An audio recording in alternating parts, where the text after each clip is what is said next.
Today we have Just in Time's Larkin Reilly talking about vaudeville's impact on Broadway and why we should have it back. I'm Haley Herman, and this is Broadway Lectures.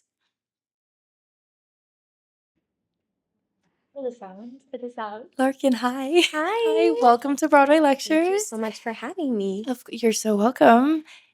This is a question. Tell us everything about yourself. A great question. Tell me everything. Okay. I am originally from Leavenworth, Kansas. Amazing.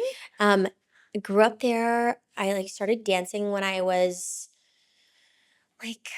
11 and fell in love with dance and then kind of transitioned into theater.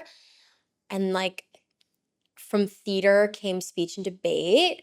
I was a speech and debate Of girl course. too. Of course, you're the best of us are. Theater kids, there's a certain kind of theater kid that you're like, wait, you were a speech and debate kid, obviously. I feel seen whenever. Yep. Okay. You know. So that was Fantastic. my life for a second. And then I went to school for musical theater at Indiana University. Mm-hmm. And immediately after came to New York. I've been in New York now for 4 years. 4 years? 4 years. Yeah. I have to think. I'm 4 years, yes. 2021, I moved here, Mhm. and I've been lucky enough. I did Bad Cinderella on Broadway, which was so fun and amazing, and my Broadway debut was so special and quirky and hilarious and just such a great experience.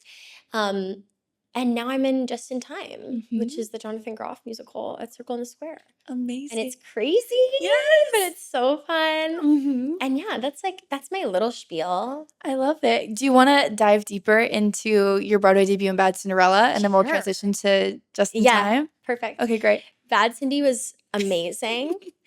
I really think I couldn't have asked for a better debut because it was a new Andrew Lloyd Webber musical that had this score that kind of transcended the show. We were yes, the show's cool, but this score was unbelievable. And dancing to the score every night just felt oh my gosh, we're dancing to an Andrew Lloyd Webber score that most people haven't heard. Mm-hmm. And so that felt really incredible. The entire cast was obviously new to the project and we didn't know anything going in. And it was a big company. We had 17 Broadway debuts. Which is insane. How It was special. wild and so fun. And yeah, I really had the best time. It was a short-lived issue. Bad Cindy was short-lived, but she was strong, which She was prevailed. there. She prevailed. I think Bad Cindy provided a lot of fun to people. Yes. Which I'm proud of her for. I'm proud of her for providing fun. And it remains the most joyous thing that I can talk about. Oh. It was truly rose-colored glasses. I was this is just, I'll look back on this time of my life with literally nothing but happiness and joy. It was the best. That's so beautiful. I Tear love up. it. Talking I about wanted to see it so badly, God. but I saw all the advertisements Oh, for yeah. it and Oh, yeah, and everything. It was a campy explosion. It's the best. It was the best. So how does that transition into Just in Time? Yeah. That's a little different. Very Right. just a little different. Just in Time is pretty wild because it is I call it an immersive experience. It's not immersive in the way, obviously, that Sleep No More, Right. Masquerade is. Mm-hmm. But you are really taken into a different place when you walk into Circle in the Square. It's a really sexy environment, and you just feel you're in this nightclub space. So it's been really fab. I mean, the show is so fabulous. I'm an understudy and standby and swing, all of that for people in the show, and I get to watch the show usually once a week from the house, and every time I watch it, I'm this show is amazing. So good. And Jonathan Groff is I just don't think that there's anyone better than him that's currently maybe alive on the planet or that's working right now. He just is everything that people say about him. He's the nicest guy and he's the best leader. And it's just been dreamy because of that. It's been one of the hardest things I'll probably ever do because the space is so different and you're in the round in a way. You're navigating through cabaret tables and people are this close to you looking at you and you have permission to look at them.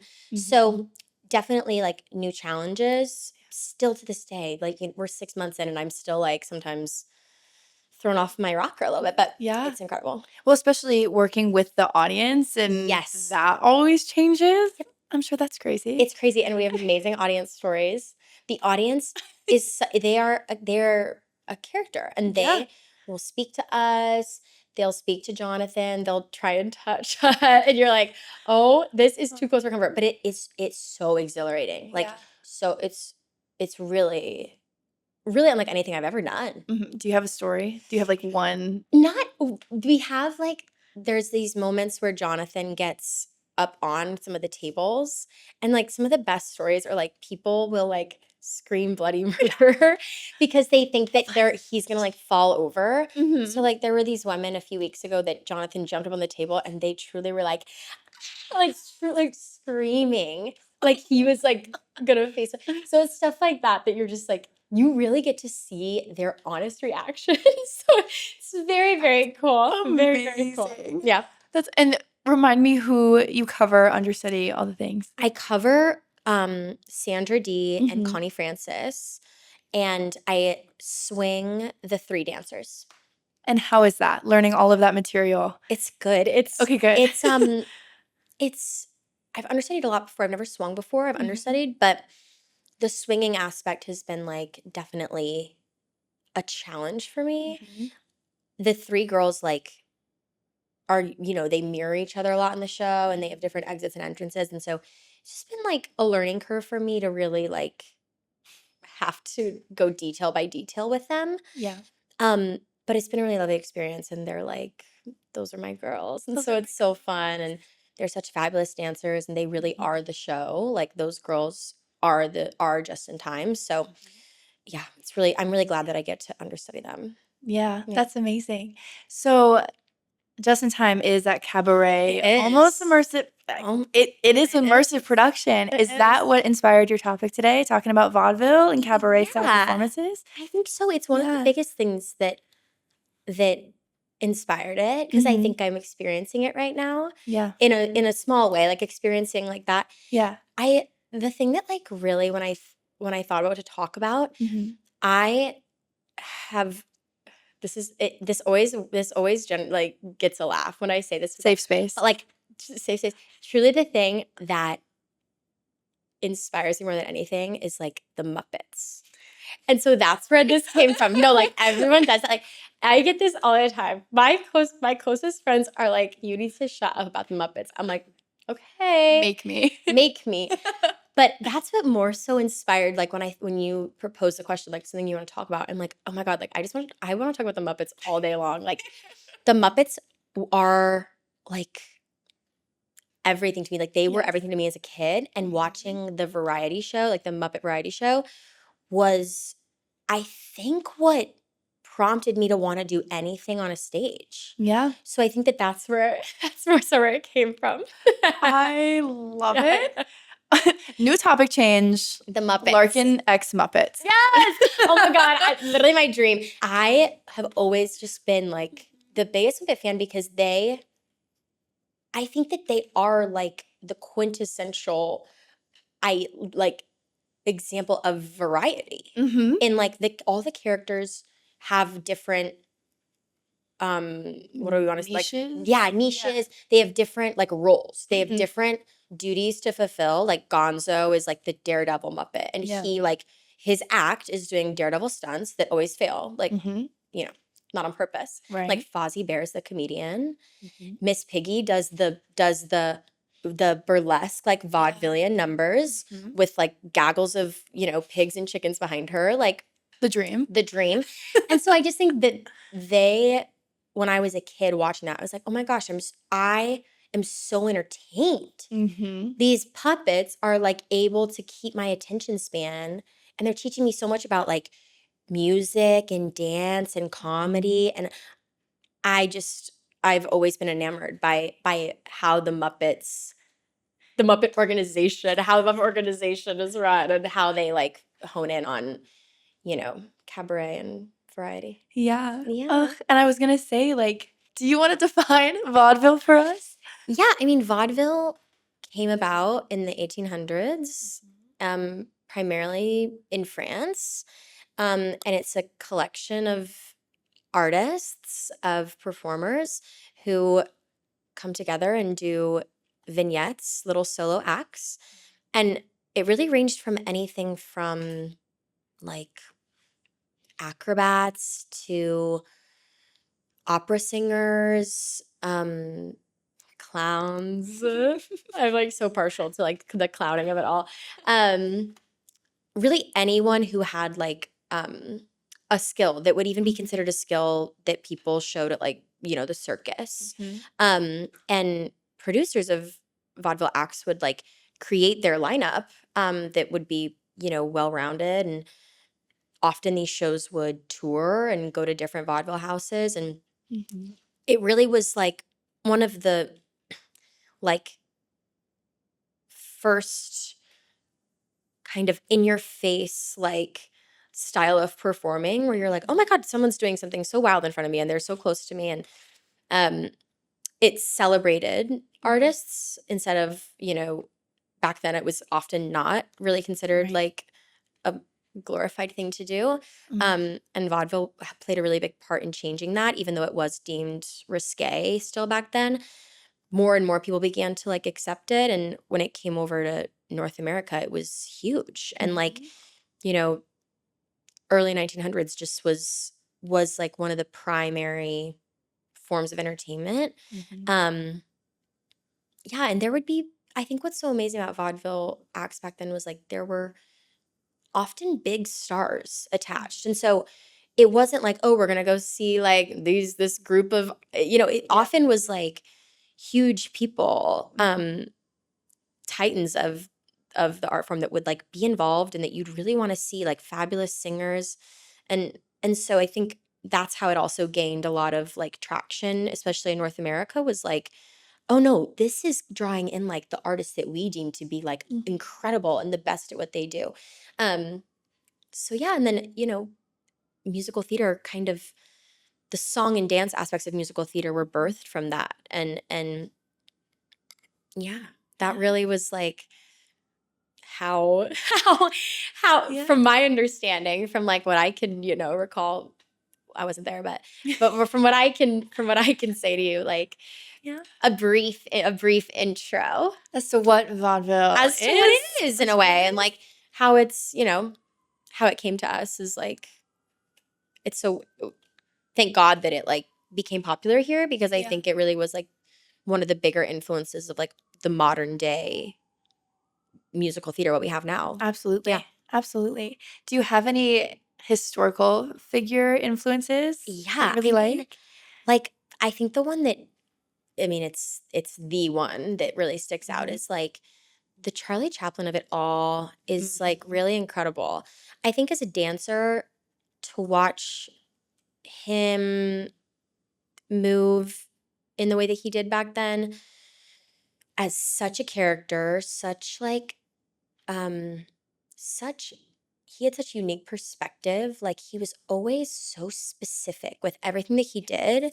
And so he's someone that, is probably one of the oldest performers that like, modern day musical theater performers can like look back on and be like, oh wow, he was, as a movement artist, like obviously did so much in terms of like becoming just like, he was such a pillar. He still is, of like, that movement is just so static and funky and tells such a unique story, has such a point of view.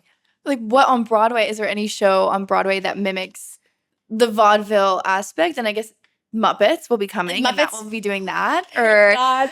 is there any show that inspires you with that, or that you wish was a thing? I mean, the show that I think also was huge for me and like kind of made me fall in love with this like style of performing is obviously Chicago. I mean, that whole musical is derived from vaudeville and, the 19th century, and like just what vaudeville was back then was this like raunchy, risque, not always like, not sometimes frowned upon kind of art form. And Chicago, that was the birth of Chicago. Like these, criminal women who are being celebrated and who wear sparkly shoes and who do dances in the courtroom. And there's, like the puppet number, We Both Reach for the Gun is like probably the most vaudevillian inspired number like in music theater history. I saw Chicago on Broadway when I was like 12 or 11 or 12, I think. And Bianca Marroquin is like a longtime Chicago legend. Like she's played Roxy, Velma. She's done everything in the show. And I saw her and I asked my mom at intermission, I was like, why is she like talking like that? Because she has this like unbelievable quality to her voice when she's Roxy Hart. Like she is so caricature, like she just is a doll up there, and you really feel. I was like, why is she talking like that? She's like, Larkin, like this is like an act, like it's all an act. And I was like, oh right, because it wasn't like I wasn't entertained. I was just like, it's so different from anything you see on Broadway.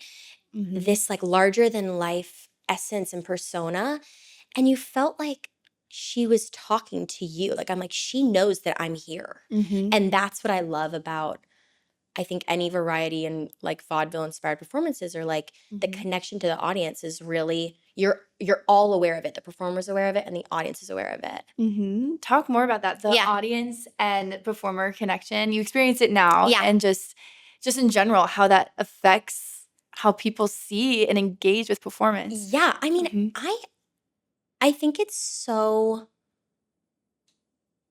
special to be sitting in a theater and have someone like actively looking at the eyes of the audience members and including them in what's happening.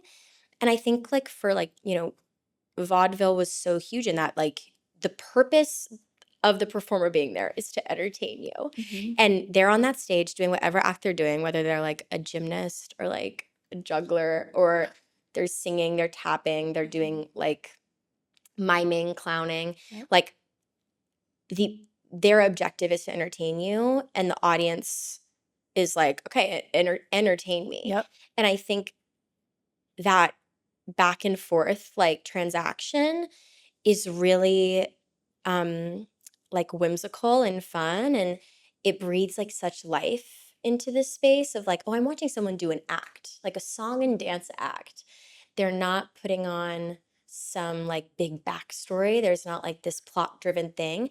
And I've just always gravitated towards that, like this like simple one to one communication thing.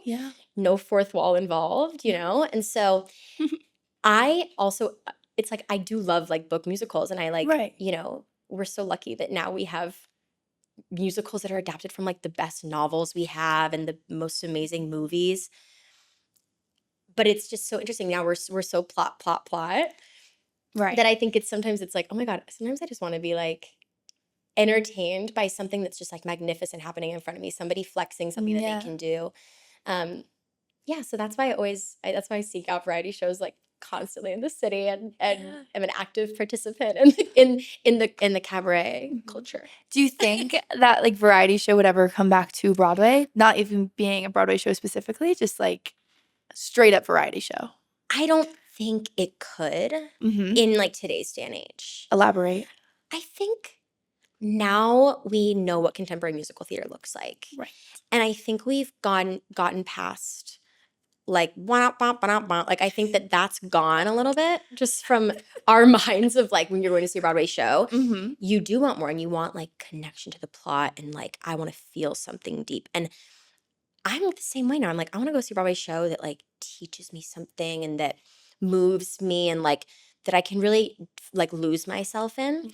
And so I do think the song and dance like cut blank only portion of it is probably not for the Broadway sphere anymore, as it was back when musical theater was, really drawing from those acts and those vaudeville performers that like created variety. So I think I would say I don't believe so, but I don't know. I'd love to be proven wrong. Anyone want to prove anyone wrong? Right. Well, it's like Bring it back. If you were to have your own vaudeville act, whether it's something you're amazing at now or something that you've never tried but would want to do, what would it be and why? Like I I've made a lot of friends kind of in like the burlesque and like cabaret world right now. That really inspire me and tell me to like go forth in my dreams. Because it is like it is outside of what I do. And now, a lot of the very, prominent and cool variety stuff happens like downtown. And at the Slipper Room's like kind of like one of the birthplaces of like modern day variety shows. And like they do like amazing like vignette performances, and they just have amazing MCs down there and producers that do like incredible work all throughout the week. And so I do have like dreams of like producing my own um variety show that like includes my friends. I feel like I have such amazingly talented friends who do such different things. And I love the idea of like working like skits into variety, like truly leaning into like slapstick comedy.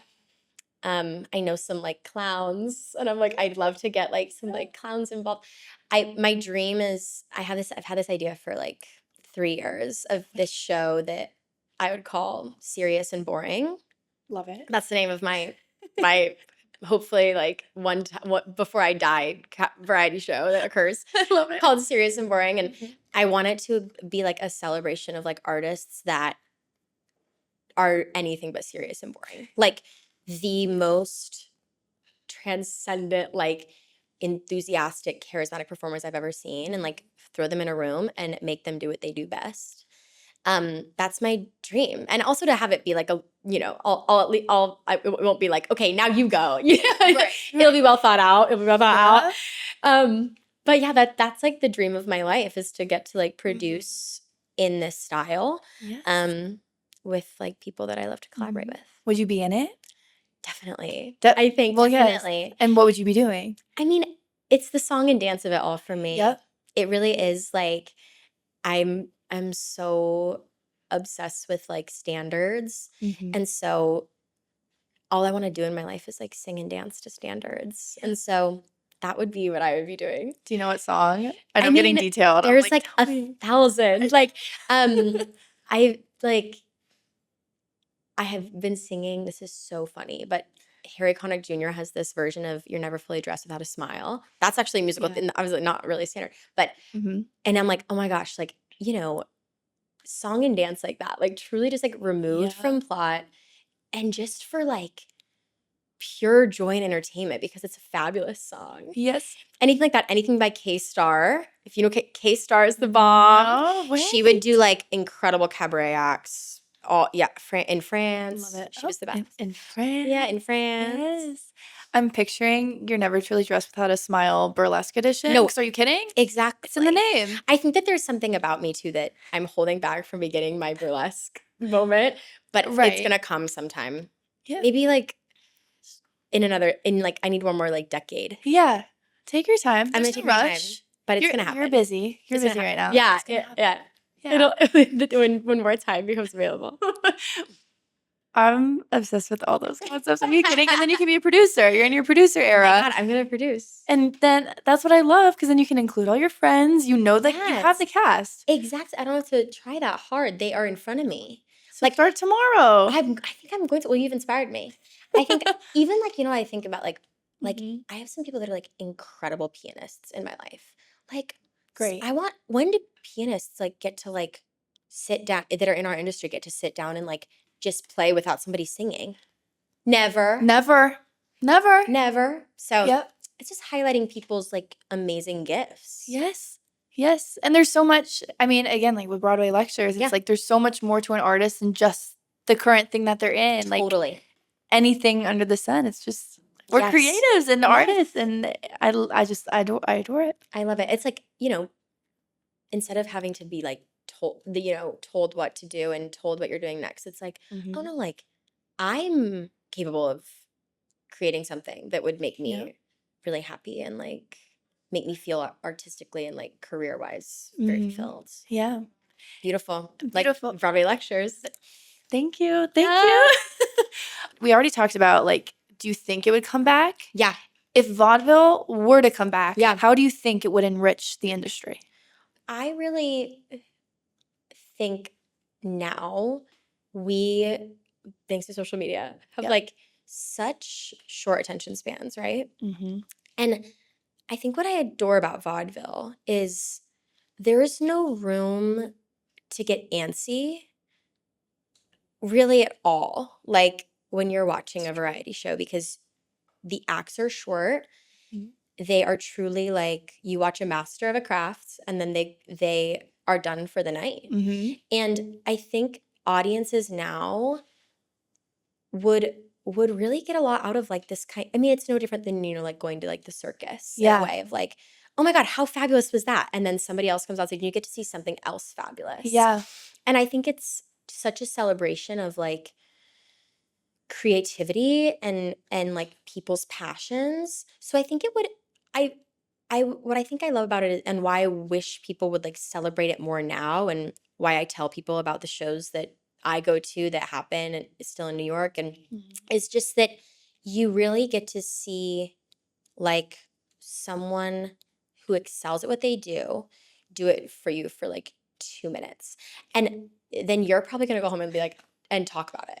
Yeah. You know, like I've seen these like incredible like aerialists, and you're just like, oh my God, I saw the most insane thing. Like a girl was hanging from her hair, and it was like unbelievable. And sometimes those experiences stick with me more than anything, more than any, you know, show I see. So I just think it's an interesting part of our industry that, you know, has been kind of removed. Yeah. Because it was one of the beginning factors, and then it just fizzled out as we started to do adaptations and just started to like focus more on plot and story, which is for the best. But I just think there's something there. There's something there that needs to be celebrated once again. Yeah. There was something. People were onto something. And then big. Then we transitioned somewhere somehow. And now we're here. And story, vital, important. People love a story. Of course. How do you see vaudeville and cabaret influence what is currently on Broadway? Yeah. Or that kind of transition? Totally. Mm-hmm. I mean, you see it in like Moulin Rouge. Yeah. You know, like I always think about when the girls swallow the swords in the beginning. It's such like a shock moment of somebody doing something so amazing. And the acts that would happen at the Moulin Rouge are really celebrated in the show. And so I love that they included stuff like that in that show. I think it's like one of the coolest aspects is that you walk in and you're so immersed in this environment that feels like so welcoming to you. You know that they're going to be doing crazy things, that like they're going to be looking at you. Those girls come out and they're like finding people, and it's just like an invitation. We talk about that a lot at my show too. Like, you are inviting these people into the space, and that's done with like a little wink, like not actually a wink, but it's like you're like winking at them, like they know that you're including them and that you're about to take them someplace. Yeah. That like, you know, kind of tongue-in-cheek like thing, that shoulder, that like little level of like, oh no, you're allowed to like look at me and come with me and be part of this experience.